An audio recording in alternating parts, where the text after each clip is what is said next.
the issues are here. Sorry. Mhm. And you figuring out how we can help Webster be safer and work towards eliminating fatal and disabling injury crashes in all modes. So whether it's bikes or pedestrians or automobile, just to make it a much safer community. Not that it's bad, but there's always room for improvement. And my view is that one fatality a year is too many. So, but I appreciate maybe a little introduction. I was talking to Brett. He gave me a little bit of background why he's here. And Jill. Yeah, so I am here as a member of the former Police Community Engagement Board. We put that board on hiatus, but otherwise resident of Webster for coming up on 10 years now. Involved with the school district, got a kiddo in kindergarten, so can kind of just lend those perspectives. Super.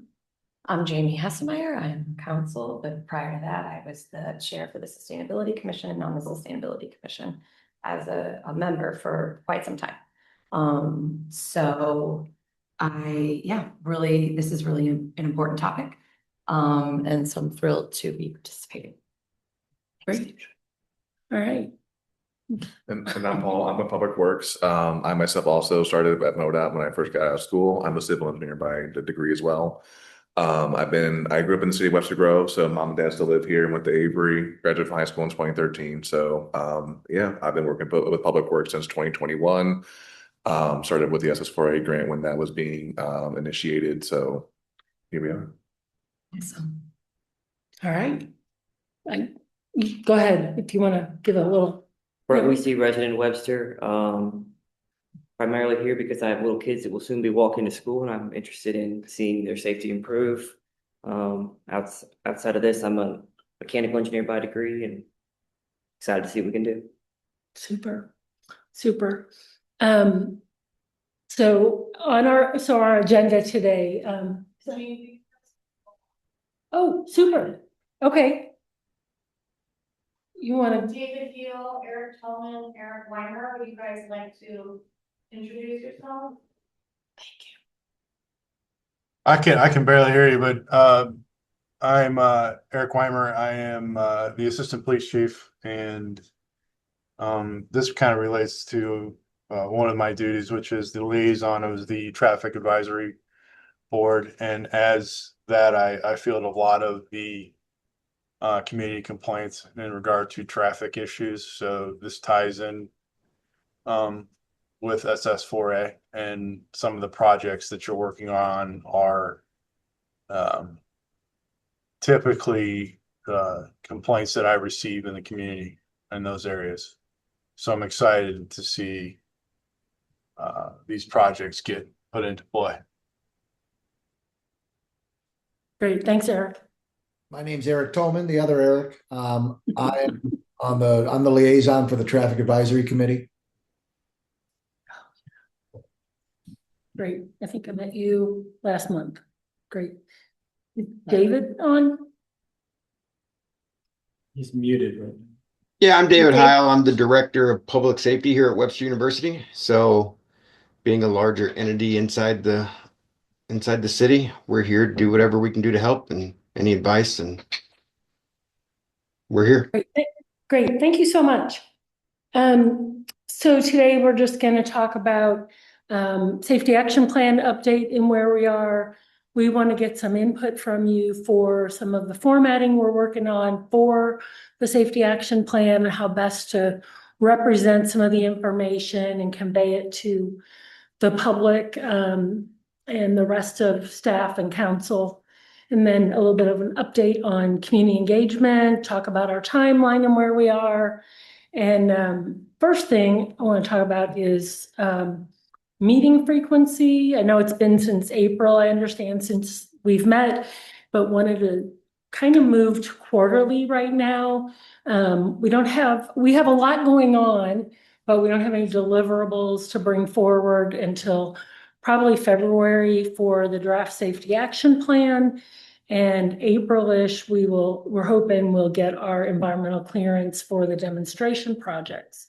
That's running a little bit behind because there was a piece of that wasn't in the original scope that we needed to step back and get scoped out, and that goes to council tomorrow night for that amendment for the agreement. Right.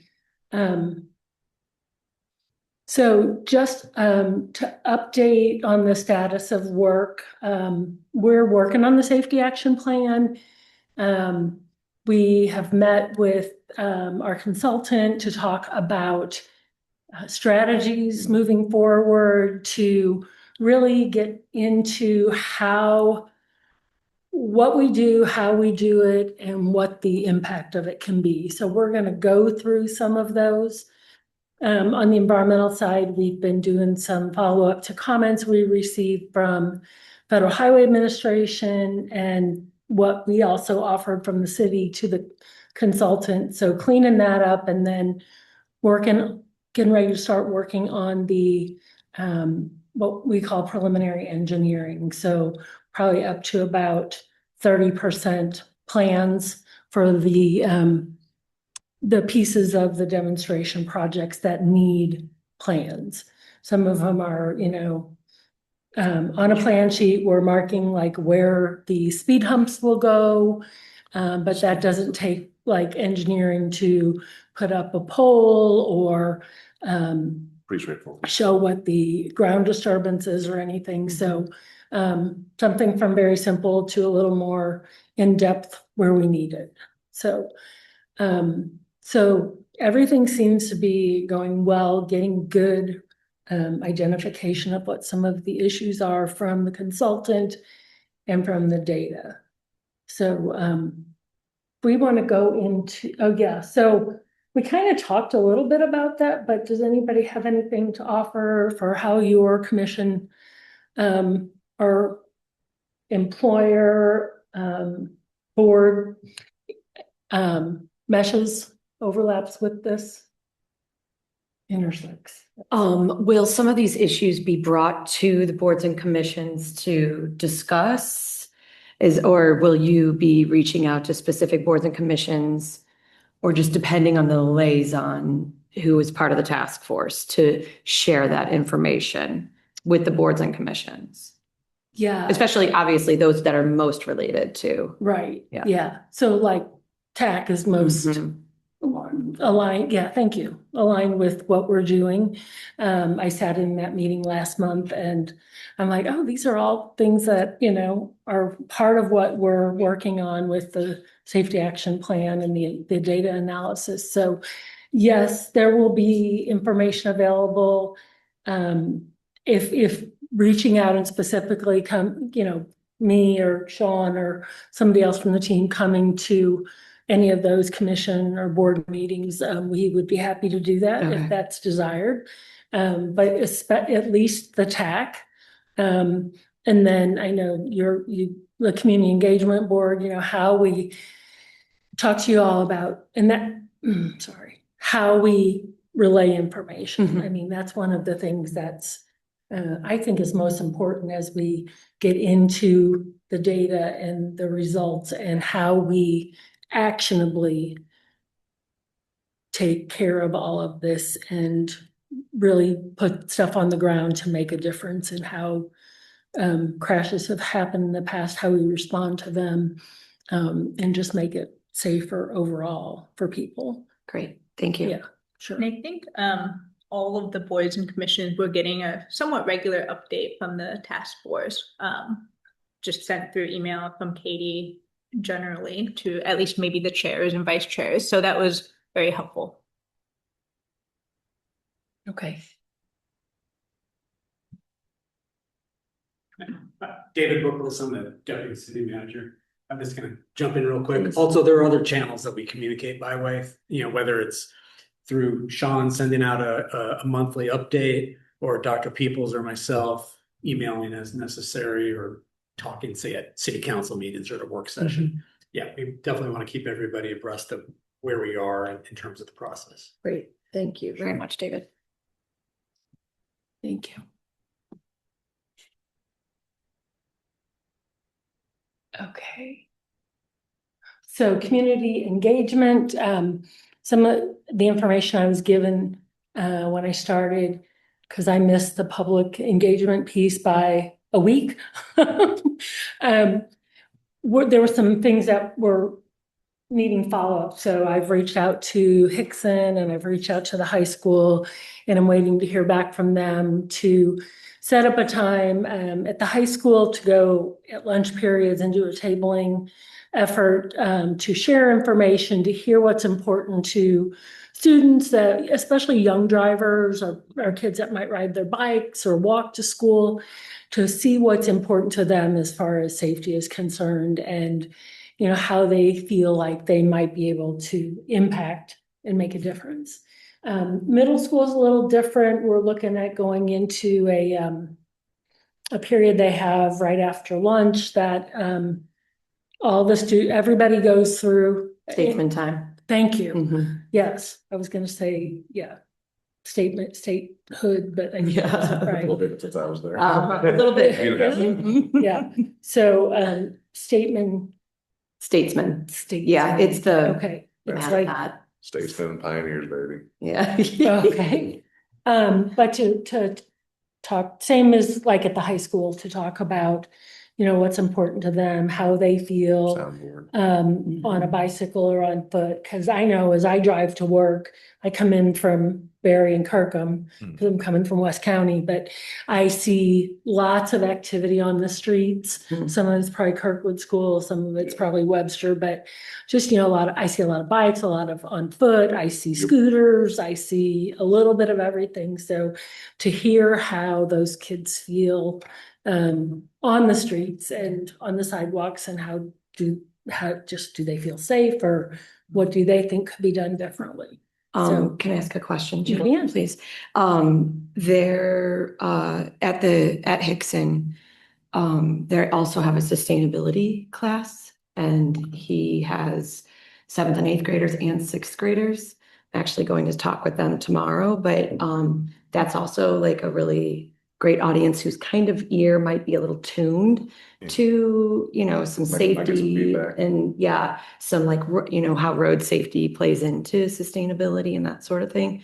Also, is there going to be any planned engagement like with the education board, with any of like with the facilities folks at the district? And I know that parents, we've all had the opportunity to take the surveys, but maybe just some more tabling opportunities where, going to where they are instead of. So you said education board and the facilities team? The facilities team for the district. Yeah. Mhm. I know the district has talked to us for Public Works about some things that like exit forum type situations. Yeah. So I know they do know we exist, obviously, and not vice versa. So I know we have worked with them and talked with them about something that they do see. And so I know we have mentioned about this task force. So I don't know if they fully are aware of it, Yeah. but I know we have mentioned to them before. That I can remember at least. Paul, I don't mean to look right past you, but Sean and David, do we have a representative from the district? Okay, He's not on today. that's fine. I just I couldn't remember. We had 2 people from the Webster Grove School District come to the walking safety audit. Fantastic. So they are engaged, and from that, it was the principal of Hickson who invited us to come out and engage with students.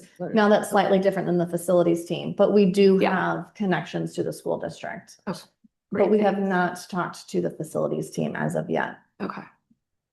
I'm assuming that would be the correct department to be talking about streets. David, do you have any? I don't have any insight on who the appropriate group would be at the district. However, if we're engaged with the district leadership, I would imagine they would funnel us to the appropriate. Great. Yeah. Okay, thank you. I would guess they have, I don't know, do they have an SRO at either of the Yes. schools? Yeah, At I the think middle that makes school? sense. Mhm. Okay, Yes. that might be one way to, Yeah. yeah, and do they have like, somebody who's in charge of like, parking lot safety, Mhm. like traffic flow and crossing, in between cars or buses and things like that. Yeah. That would be kind of where I might, and that may be facilities. I don't know. I don't know Yeah. where that would fall in the org chart for the school. Right, yeah, We can make that ask. okay, awesome. Thank you. Just important to make sure that, I mean, you all have witnessed getting to school and from school in a car and on foot. If you've done that, it can be a bit precarious sometimes. Yeah, you can see the queue. Yes. It's like, oh man, I forgot. Yeah. All right, and then I've reached out to Bethesda Orchard to engage with a resident committee that they have, and I'm just waiting to hear back from all three of those folks. So I will probably do some follow-ups this week and see if I can touch base and get something moving. All right. So this is kind of the working piece where I want some input. And if need be, I can send some of this information out so you kind of have it to kind of mull over. But we are working on developing strategies in our safety action plan. And one of the things we've been talking about is how they are formatted so that they mean the most to the people who are looking at it. So it's easy to understand. I'm kind of a chart. I'm more visual. Some people are more text oriented. So we wanted to kind of go through these. So the strategies are based on the data that's been collected, the analysis that's been completed, and the community engagement we've received. There are non-engineering and engineering type strategies, and I'll go into some of those. And then talking about where we are today, where we want to go and how we get there. And then that there are many multiples of different countermeasures we can do, from small that could have a big impact to something bigger.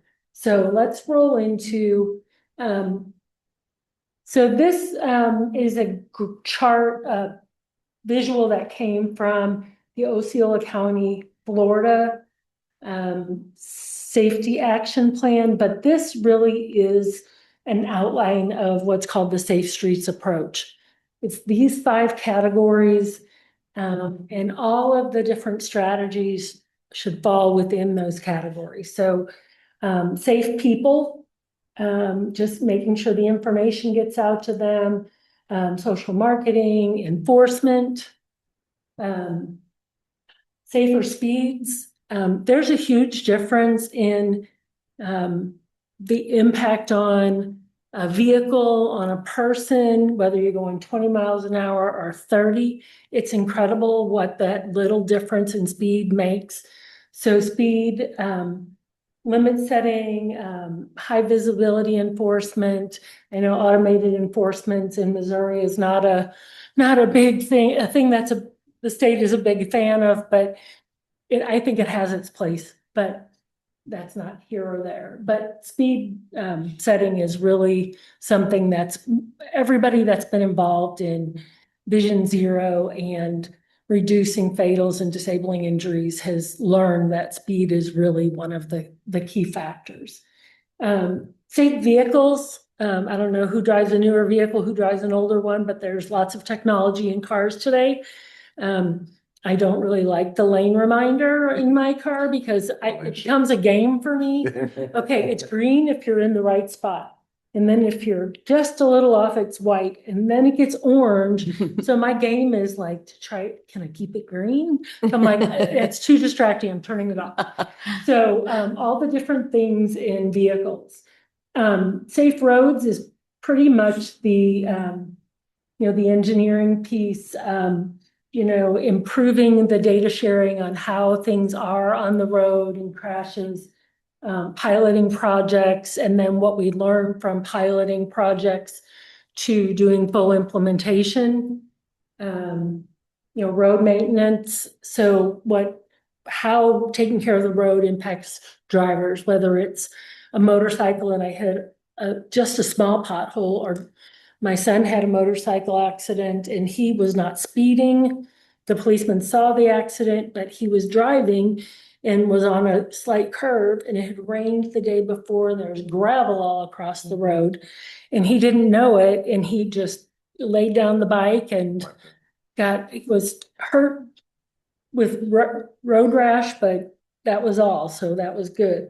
But taking care of the roads is really critical. And then when we say maintenance of traffic, part of my background was working at the Transportation Management Center and working with the team that, put messages on the big changeable message signs on the highway, manage the incidents on the roadways.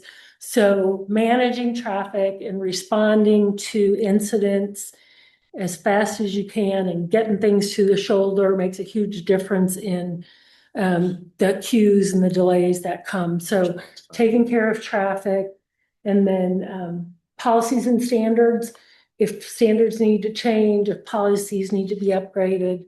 And then from the funding side, like this project that we're working on came from a grant. So being aware of grants that are available, getting on the right email list to make sure we get that information, going to tip workshops where information about that comes out. And then last but not least is post-care, post-crash care. So getting out there on the scene, emergency rooms, dealing with not just the physical, but sometimes the trauma side of an accident or crash. Again, to the traffic incident management, just getting out there and only taking the lanes you need. And there's differing opinions on, do I need that extra lane for protection or do I not? So communicating with the emergency responders and developing those types of policies too. So this was kind of the high level of the strategy categories. So if you want to go to the next. So this really kind of dives into some specific strategies on the right in a little bit more detail. And just another way to present it. So this is like taking the 5 categories of the safe systems approach and then identifying within each of those categories. This is from the city of Kirkwood, and they have developed their strategies in 3 areas, policy, design, and programs. So policy would be maybe how speed limits are set. Design would be roadway projects, and programs might be educational pieces for the different grade levels in schools. And then the bubble, I like the bubble. I first saw that in a project I was working on a number of years ago. So, a full bubble means, that it is, sorry? Direct benefit. Yeah, it has a direct benefit. Half full is an indirect benefit. And then the empty one is that it doesn't have any application. So it gives a great visual to see, okay, where do I have 3 full bubbles? Let me look at those first. So, so that's that. And then this is from Detroit. So this it's got the 5 categories of the Safe Streets approach across the top and some strategies listed down the side and an X where it applies to the different categories in the Safe Streets approach. So that's another type of visual. And then this gets into a little bit more, like this is one of the strategies, launch a citywide safety campaign, and some more safety, some actions listed, a time frame with them, and an approximate who's going to be involved in those. Okay, and then I think I have one more. Okay, so this is Aspen, Colorado. They have a map in their report that shows the different areas of the city, like they have a downtown area, and they have, this one is like citywide, and they have one where there's a I can't remember what the other name of the categories are, but anyway, they identified like CW1, like for citywide, this is the first strategy. The CW2 is the second. And then they identify the very specific title, the timeframe for implementing. They give a description of what the project is. And then how do they see that it will reduce crashes? And a next step after this would be to get into like more specific countermeasures, specific things. And those have like a factor, a number assigned to it, to show what percent improvement you could expect from that. And then this goes with the slide before, but it's got specific recommendations in more detail for each of the like CW1, CW through CW6, outlining what the length, the time frame is, whether it's medium term or long term, the objective, what issues are trying to be resolved, and then some of the recommendations. And then I like that it's got also got a line at the very bottom on the first column that says case studies or resources. So it references 2 other similar type case studies where you can go and see how impactful it might have been somewhere else for that strategy. Can we go back up and just page through these? Again, I don't know if anybody has any feedback on how you think might be best to present information. And I know that was a quick overview, but we can we'll PDF these slides and post them on the website, and also I'll get them sent out to all of you. But I don't know if anybody has a preference in how they handle things like this when they get it, or what if you're developing it. I did have a question. Go ahead. Is this data going to be made? Is this considered public data, or is it just internal? This is not our data. This is from other cities, and we're looking at examples of how the data. Yeah, I'm talking about when you get data for Webster. The data for Webster. Okay. I don't know what the plan for disseminating. Well, the Webster Grove's safety action plan will be publicly available. That will be a public document. Yeah. I'm not sure about dissemination of specific information before we have a draft. Yeah, it can be sunshineable. Action plan. Yeah, if it's a public document, as Paul indicated, it's sunshineable. Yeah. But obviously there are limitations on that, depending on privacy issues and what have you. Yeah. But I think eventually, yeah, the data will be available. But for the average user, what you're seeing on the slides, that's what the average person is going to see. So we need to make sure that it's easily understandable to a layperson. Sure. Yeah. Yeah. And you know, as far as like, if you're talking about like crash data, there will be a higher level summary of data in the report, but there's not going to be like a list of all of the, how, you know, each individual crash that happened at an intersection. So it will be more of a compilation of data and what it means than the actual individual data pieces. Okay. Yeah, I was just curious about that. Okay. And that was Eric? Yep. Okay. Just making sure I know who's talking. Thank you.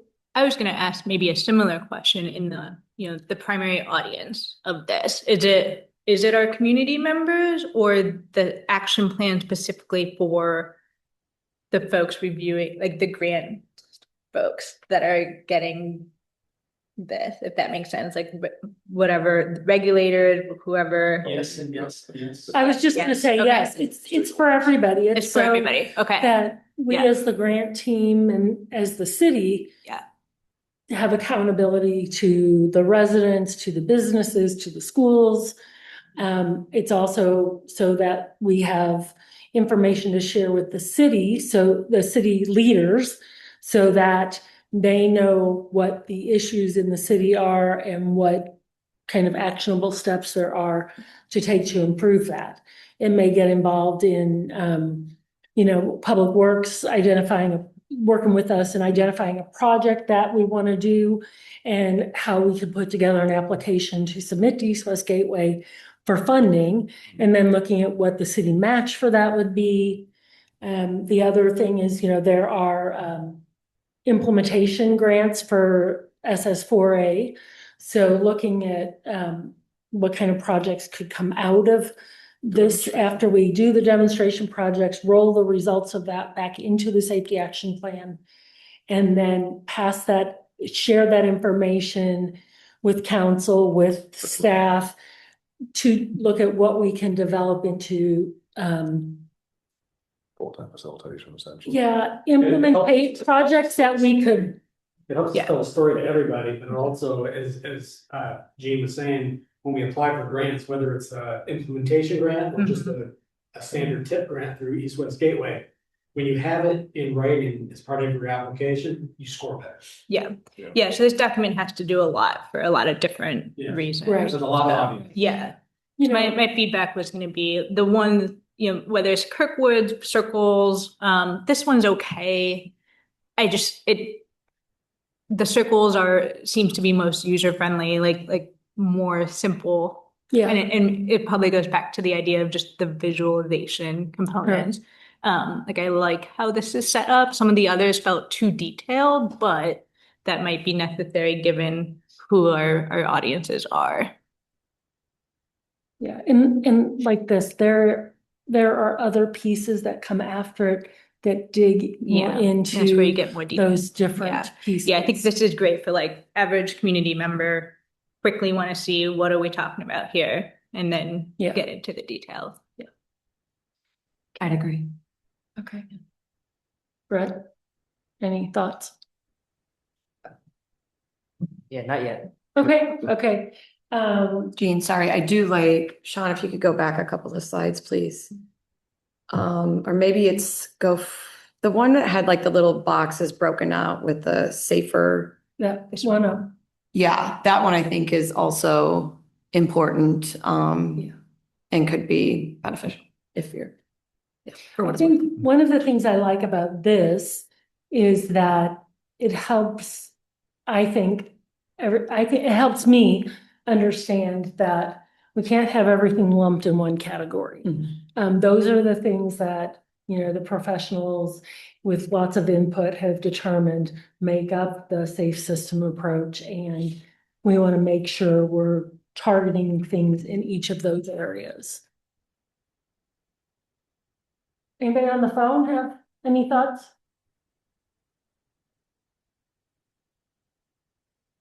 Okay. All right. So let's see what's our timeline, I think, is next. So there have been a few things that have shifted a little bit from where we were. The safety action plan draft will be given to staff in February by the end of the month, but I think it's more targeted towards the middle of the month. Our NEPA environmental work has pushed back a little bit because we learned that there's a level of design that has to happen before the Federal Highway Administration can approve our environmental documents, so that they see clearly that we're inside of right of way and what kind of ground disturbance there's going to be. So was that added later in the process? That was an afterthought. It was, well, sorry. So I think so. You might. So I'll say yes, just because it wasn't spelled out in the initial scope. And when I got on board and we started meetings with FHWA, one of the comments we had gotten back was, how's the design going? And I'm like, I don't know, how is the design going? And then through conversations with Federal Highway, we learned that there was a % of design that they expected to be complete with in order to get NEPA approval. And that is what the amendment that goes to council tomorrow night is about. Okay. And the level they expected is not consistent with a lot of other federal projects. And so there was, I guess, just a little bit of mismatch in what the expectations were. Yeah. Okay. Although the federal highways had seen all of our scoping documents Yeah. and hadn't said anything about it. So we're just fixing that now. Were they asking for more design or less than you were anticipating? More details. Yeah. You kind of, when we initially wrote everything, I remember that was a big question that came up. It was like, do we need to do it like an EIS or anything like environmental review? And so for the demonstration projects that we presented, nothing checked my mental boxes like, okay, this would need one, not need one. And then after the fact, like, hey, it would probably behoove us to do one. So Yeah, typically for some of these projects, GIS data maps would be more than enough. But since then, Federal Highways said, no, they want more information that would normally be required. And I think it's particular to this grant program. Well, in most projects like this are administered locally through the state and through the up through the state or the county and through like an local programs project we call LPA. So like oversight is given by through MoDOT East Coast Gateway or and something. yeah, the funding happens through East Coast Gateway. MoDOT oversees LPA projects, and Federal Highway gets involved in approving things. Since this is a direct grant from Federal Highway, there is nothing between us and them. Got it. That makes sense. Yep. Straight shot. Thank you. Yeah, on top of that, obviously things have been moving in an unusual manner in DC over the last 6-8 months. So. Yes. Well, in here too, at the city. I mean, there's been staff turnover and, you know, you're new, I'm new. So we're trying to make sure we understand what's being done, apply our best knowledge of it, have good communication with the folks at Federal Highway, and make sure we know what we need to do to get to the finish line. Yeah. So, okay, I'll save a question for tomorrow night then. Great. Thank you. Okay, so after we get our NEPA approval, we eventually will get to doing pre-demonstration project data collection, so we know the before condition. We'll do the demonstration projects, and then we will do post-project data collection to see what the impact has been. So we go out and we, you know, gather data for like on the speed humps, what's going on, what are the speed limits now? We'll do a period of time with the speed humps, and then we'll see post speed humps if there's any change in driver behavior and speeds. Great. That's just one example. And then after we gather all the post data, we will go through that, see what we've learned about the demonstration projects we did, whether we had good benefits, if we got comments back. So we'll be doing some follow-up with residents and people who use like the crosswalks and some of the places where we're putting devices to see what they think. And then that will roll up into and inform what we've got in our safety action plan.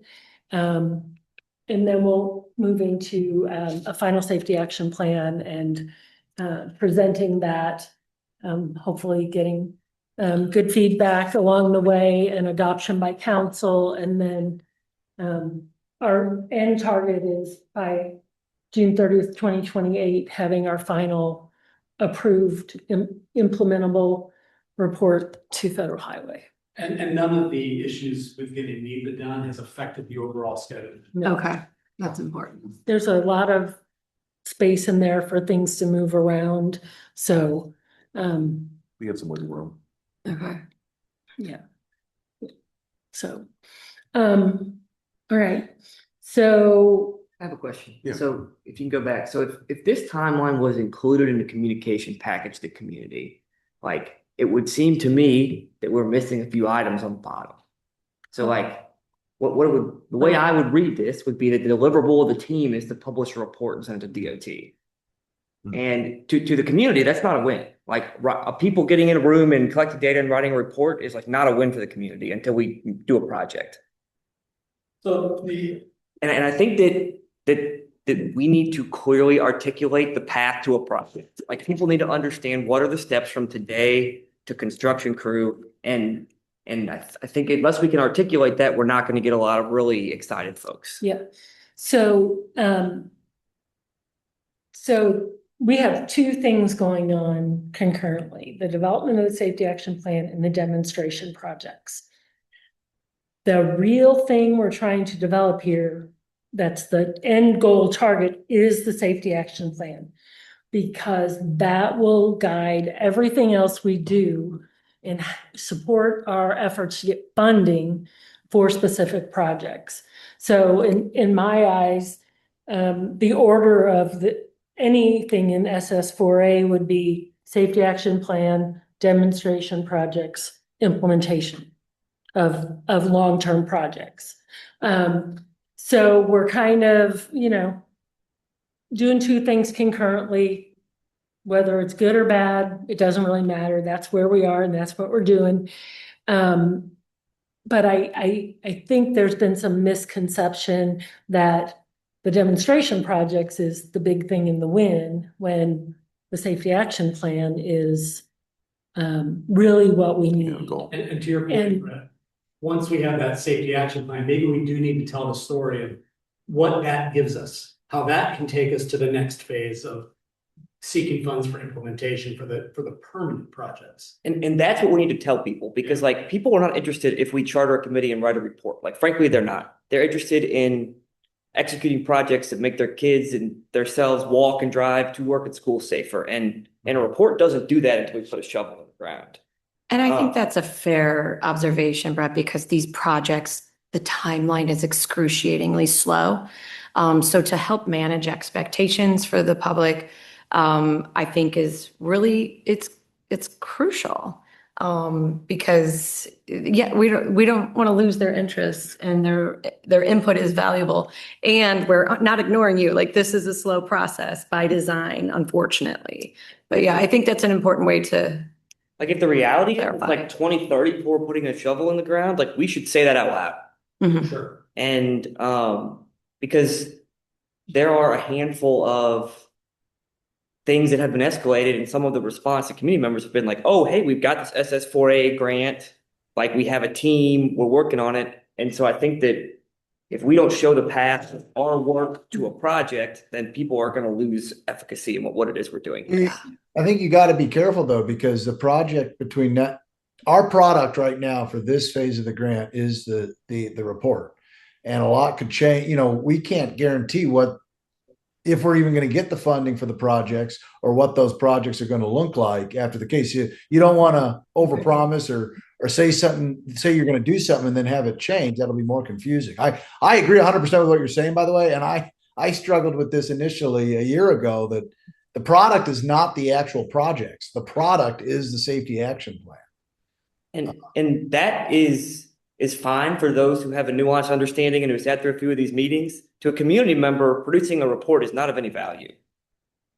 And you're right. We need to tell that story in a more dynamic way, that people understand that there's part one and then part two, basically. And maybe it's not this timeline. Maybe it's a graphic that says like, hey, you do the demo projects, you write the report, you apply for the funding, finally a shovel goes to the ground. And maybe we don't even have a date on the back too, but like they need to understand the path from today to doing a project. As I was putting this on here, I'm like, this is not really how I want to present this, but I didn't get the right graphic. I'm looking, in my eyes, I would look at something more like, and I'm going to do this so you can see it, but here's where we started, here's where we are, here are our deliverables for what we're working on, and then here is what's beyond that as far as like the next opportunity to apply for funds, and when we could reasonably expect to build something based on.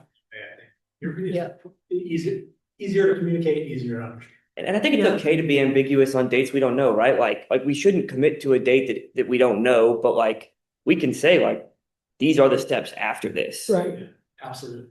Right, and I think, as we've talked about some of the strategies and things coming out that we've learned, and looking at some of those things that come in through TAC or in through, the front desk or however, there are things we can do now that we should be doing because those concerns that come in don't come to us as the SS4A project.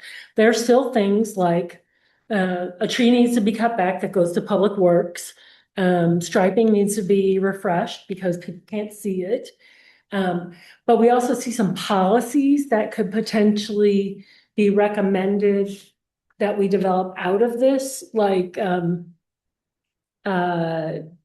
overhanging brush or trees or bushes, a corner clearance overhanging on the sidewalk or causing sight distance problems. So we're looking, so it's not just shovel digging type projects. It's, developing a speed limit setting plan, how speed impacts crashes, sidewalk clearance type things. So we're kind of looking at all the different things that we hear from the public, whether it's through concerns that come in or what we heard at the public engagement, and trying to put all of that together to make sense out of it. And I think the policy comment holds water, right? Like if the output is a policy is changed, and as a function of that, people drive more slowly, or enforcement is more effective, or sidewalks are easier to navigate. Like that's a community facing impacting outcome, and that would belong at the bottom of this timeline. But whatever it is, we need to do something that leaves this building. Yeah, not to keep hammering this point, but like when we're tabling with the maps and having folks put their kind of areas of concern, I think it's just important to be like, we hear you, but the outcome of this is policy, strategies, this report. It may not mean we're going to fix this intersection next year, or, kind of just laying that expectation. It's all about telling the story. Yeah. You can understand. Yeah. So yeah, just think about like having kids, 2028, they're like, that's just so long. So like I could see a lot of comments, concerns coming in about the schools from like current parents who have kids that go there. And it's like, by the time this is all wrapped up, they're no longer there. So just setting that expectation. Yeah. But just like Gene said, there could be, say near a school, there could be a speed limit sign that the driver doesn't see until it's too late because of maybe just some brush thrown over it or just a strange angle. That's the kind of thing that the Public Works Department can fix, in a matter of days or weeks. Mm-hmm. Maybe there's something to that when we're out tabling is they help us with the engagement that we're intending to get, but maybe there's almost like here's the list of things that will go back to Public Works after hearing some of this, like just a path for some of the more immediate concerns. Well, and the communication of that. Yeah. A QR code to the Fix It form. Yeah. We know there are avenues, the Fix It form being one. I think there's a couple other ways. That's a whole nother topic of conversation, the Fix It form. So actually related directly to that, we have an email address for SS4A that people send theoretically their comments and information that will inform this plan. But we also get the maintenance complaints as well. Right. And we do forward those to the appropriate departments. However, previously, our email that went back to the folks that reported these things didn't explicitly say that. We've now changed that message to say, hey, just so you know, if you have day-to-day stuff, this is the way to communicate it. Yeah. When you responded, did you get that bounce back? No, no.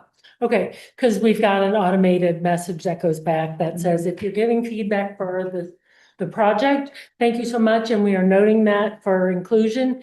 And if you're calling about something that needs immediate attention, and kind of list a few things, a pothole, a tree, giving a staff compliment, click the Fix It or the feedback. Good. Okay. And that's in general. issue that I think probably every city deals with.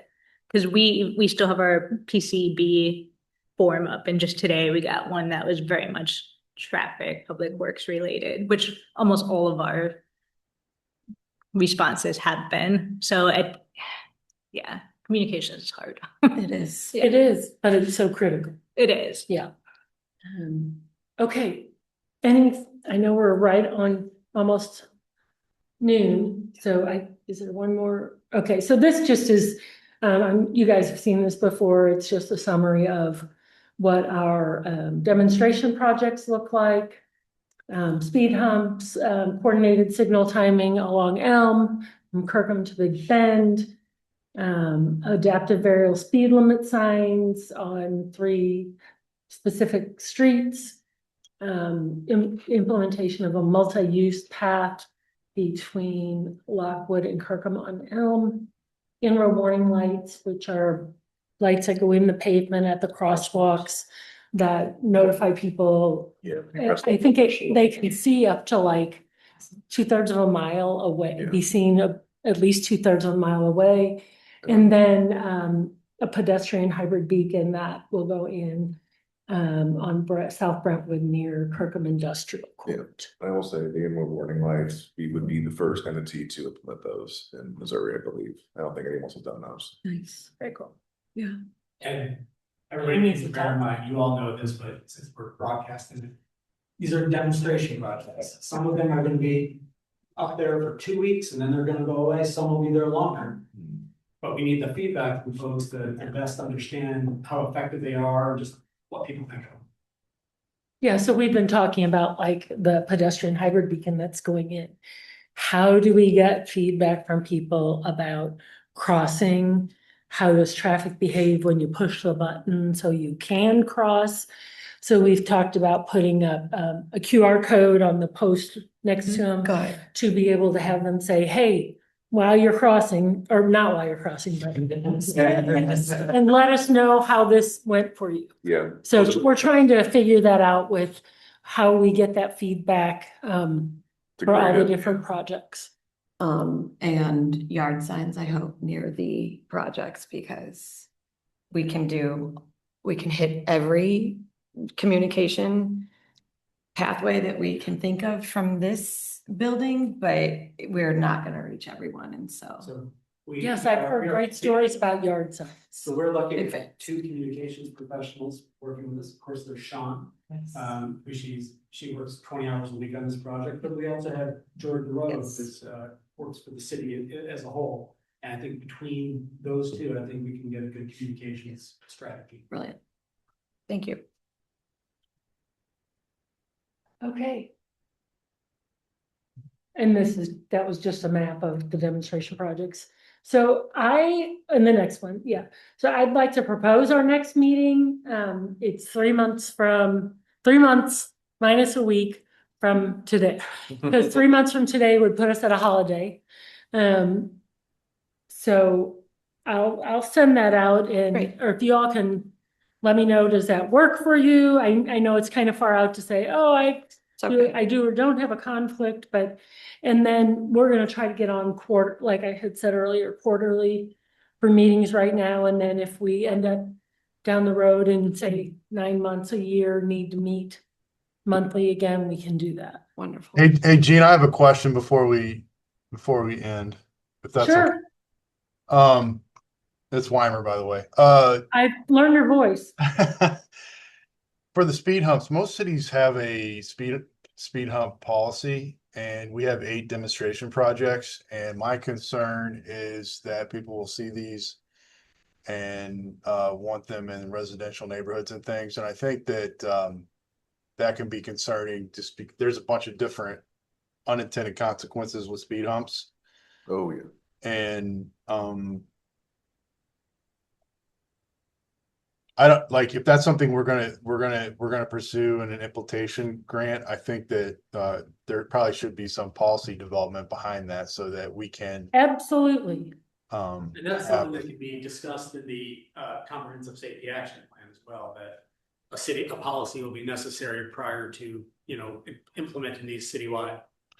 Yeah, and I think the idea was to have them on the arterial routes mainly. That was the main goal. So I know Sorry. that through uh various, fix it forms, emails and things like that. I get a lot of requests for speed humps. And what I tell them is, I list a bunch of different reasons why speed humps can be, snow plowing, emergency response, all these things are issues with speed humps.